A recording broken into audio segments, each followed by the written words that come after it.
स्वामी समर्थाची ताकद साधारण नाही हा. एक वाक्य सांगू का?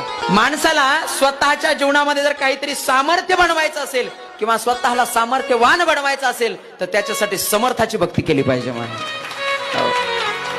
काही दुसरं करायची गरज नाही, फक्त श्री स्वामी समर्थ.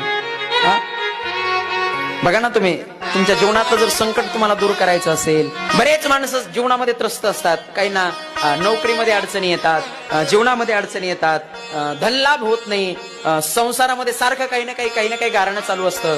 एक वाक्य सांगू का महाराज?